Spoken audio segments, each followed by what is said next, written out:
Now that you've had a chance to go back and look at the film, that last 59 minutes, talk about your defense and just your thoughts on it. I was really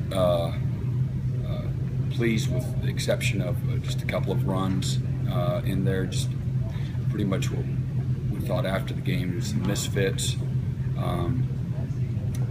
Really liked how competitive. It was a great game. A lot of really good plays within the game. I think we got better. That game challenged you in a lot of different ways, physically and mentally, and maturity, leadership, and anytime you can test your mettle that way, I just believe that it makes you better, stronger, wiser.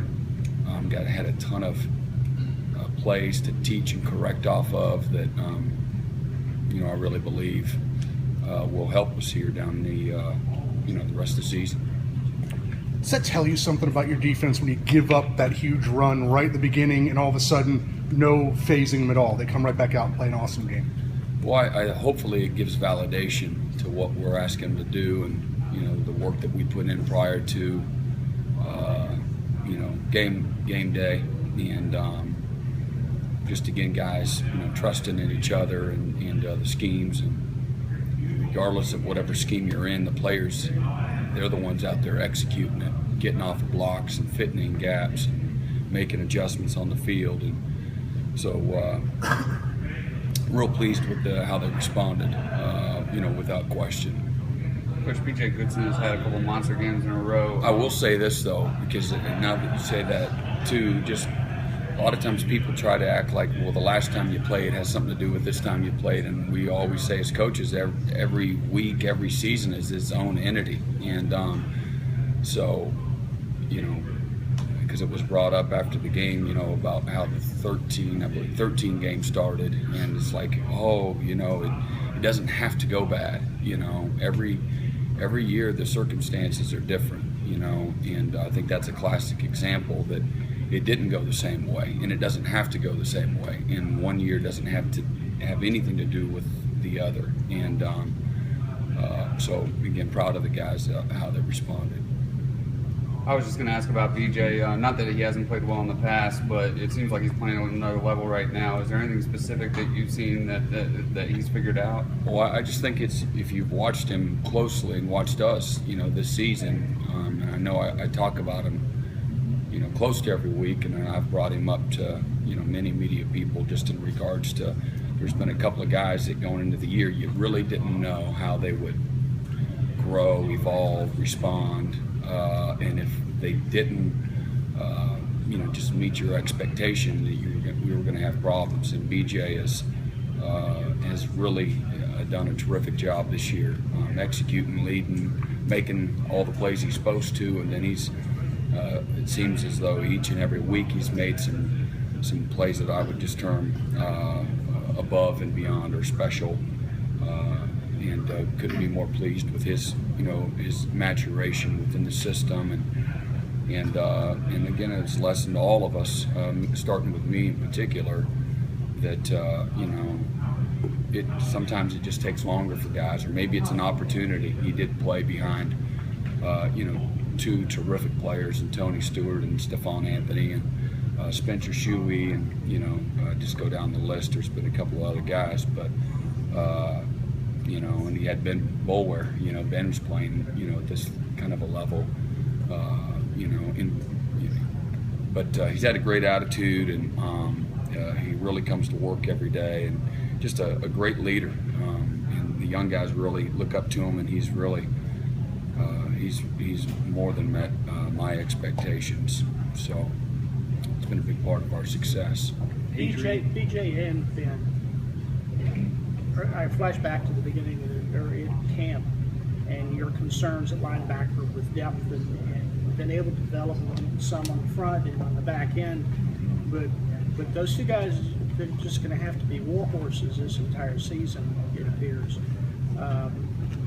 Speak to how much you rely on that, because I would think that it's just like scary. It's really it's like your quarterback. That's what those guys are. And as you saw, when the guy's not in this gap or that gap, a lot of bad things can happen, and sometimes even when they are, bad things happen. But those guys are the glue from a mental standpoint. You know, they really allow us to have flexibility in the things that we do scheme-wise. They're not limited in what they can do or can't do. They can do what we need them to do and then some.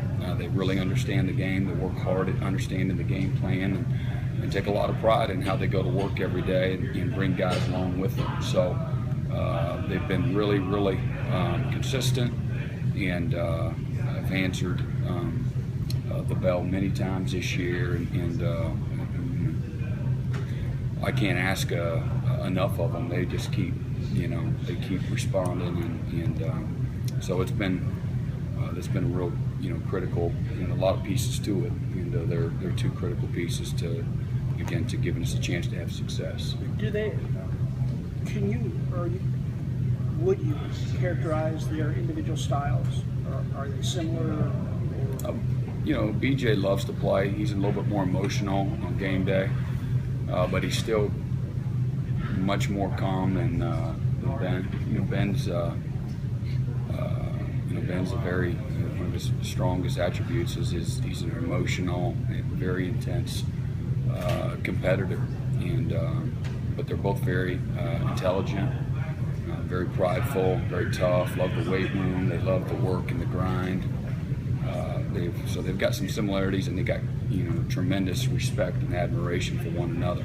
So got very good chemistry there. Adrian said yesterday that on his interception, he recognized the formation and was able to kind of sit there and went on that route. Is that recognition something that you've seen a lot of improvement from him? Well, sure.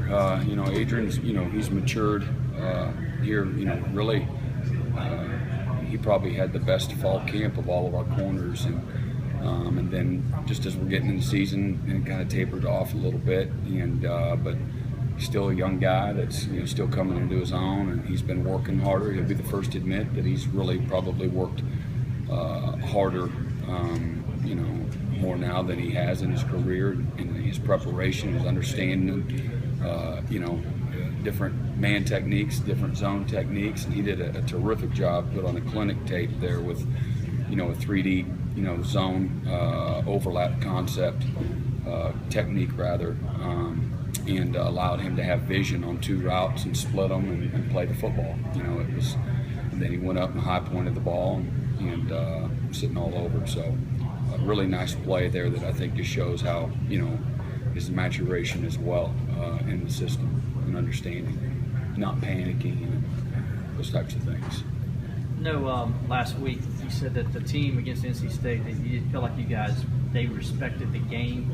So for the next 3 weeks, and I wouldn't say it's not all of them. Sometimes as a coach, you generalize, but it certainly wasn't all of them. But it doesn't take all of them either. It just takes a guy or two. So going into these next 3 games, knowing that you don't have a Florida State or Notre Dame on the schedule at this point, how do you keep them level-headed and knowing that they need to respect the game?